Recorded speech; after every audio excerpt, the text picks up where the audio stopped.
Raul Manuel, eto na, pinaimbestigahan na sa Senado. Malapit na po siyang mabisto on live dyan sa Senado. Malapit na ang katapusan ni Sir Raul Manuel dyan sa pagre-recruit para magiging rebelde at umakyat sa bundok.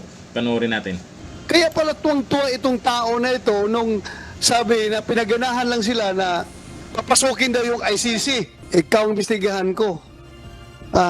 I will do all my parliamentary powers to pin you down. Gustong imbestigahan ni Senator Ronald Bato de la Rosa si Kabataan Party List Representative Raul Manuel.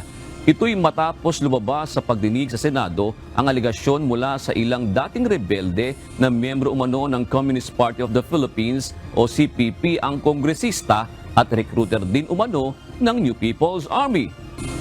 Isusulong din anya ng senador na amyendahan ang party list system law para hindi na umano magamit ng mga miyembro ng mga rebeldeng grupo para makapasok sa Kongreso. Sa isang pahayag, tinawag ng Kabataan Party List na sirang plaka at walang katotohanan ang mga paratang laban kay Representative Manuel.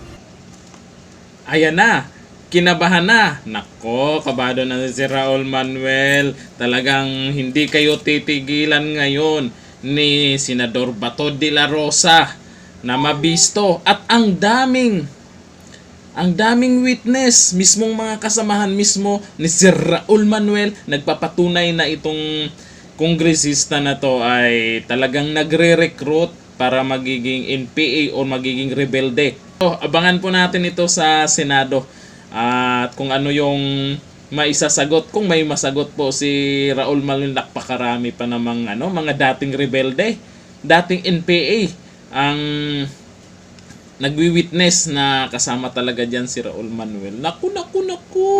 Kinabahan na. Akyat ka na sa bundok. Hanggang dito na lang. Thank you. Bye-bye.